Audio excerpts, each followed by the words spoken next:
Today our topic is the problem of evil. Can it ever be solved? This is one of the oldest and most difficult questions in philosophy, religion, and even everyday life. People have been trying to understand why there is so much suffering, pain, and evil in the world for thousands of years. If there is a good and powerful God, why does evil exist? If the universe is just random, why do bad things happen to good people? These questions are not easy to answer, but they are important because they touch the core of what it means to be human and to live in this world. Let us start by understanding what the problem of evil really is.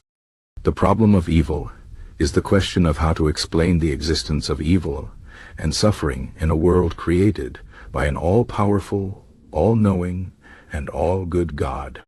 If God is good, why does he allow evil?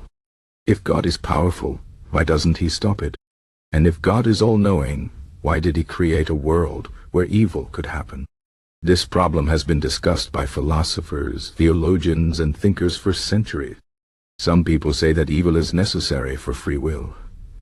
Without the ability to choose evil, we would not truly be free. Others say that evil is a result of human actions and not God's fault.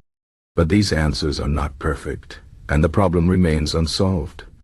Now let us look at the different kinds of evil. There are two main types, moral evil and natural evil. Moral evil is the evil caused by human actions, like wars, crimes, and cruelty. Natural evil is the suffering caused by nature, like earthquakes, diseases, and disasters. Both kinds of evil raise difficult questions. Why do people choose to do bad things? Why does nature cause so much pain? Some people say that moral evil is easier to explain because it comes from human freedom, but this does not explain why God allows it. Natural evil is even harder to explain because it seems to have nothing to do with human choices.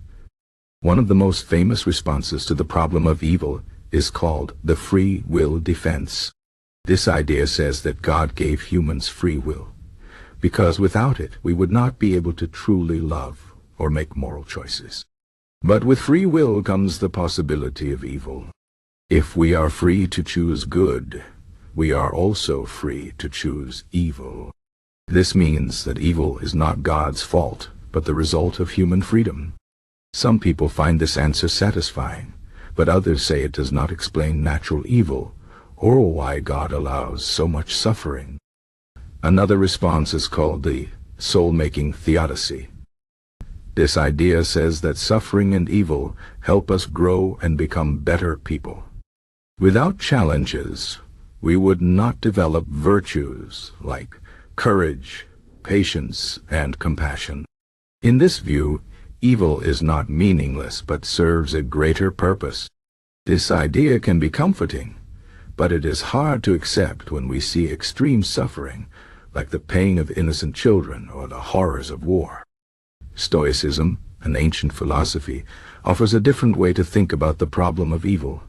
Stoics believe that we cannot control external events, but we can control how we respond to them. They say that suffering is not evil, but a natural part of life. By accepting what we cannot change and focusing on our own thoughts and actions, we can find peace and happiness.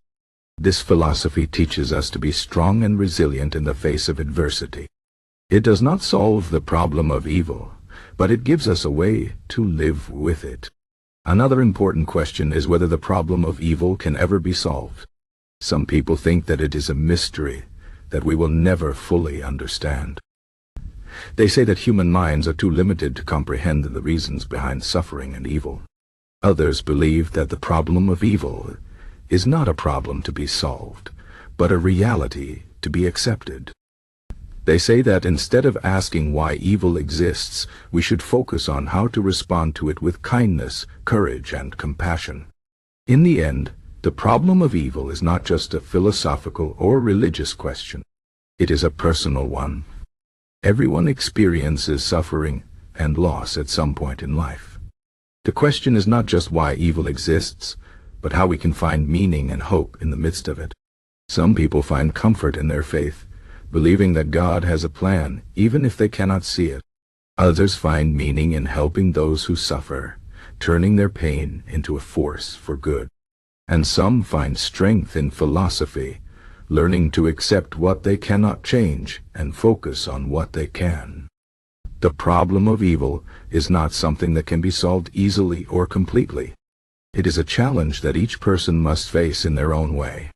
But by thinking deeply about it, by seeking wisdom, and by helping others, we can find ways to live with it and even grow from it. The problem of evil reminds us that life is not always fair or easy, but it also reminds us of the importance of love, courage, and hope. These are the things that give life meaning, even in the face of suffering. So, can the problem of evil ever be solved? Maybe not. But perhaps the real question is not how to solve it, but how to live with it. How can we find meaning and purpose in a world full of pain and injustice? How can we help others and make the world a better place? These are the questions that matter most.